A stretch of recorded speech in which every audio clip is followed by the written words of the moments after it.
Ibinahagi ni Janine Gutierrez ang isang silop sa kanyang bagong bahay na labis niyang ipinagmamalaki.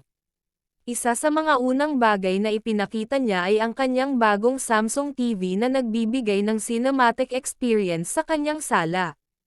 Masayang sinalubong ni Janine ang kanyang mga kapatid na sina Diego at Jessica sa kanyang bagong tahanan.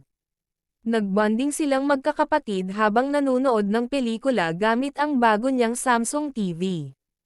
Pinili nilang panoorin ang isa sa kanilang paboritong pelikula upang gawing espesyal ang unang gabi sa bagong bahay ni Janine.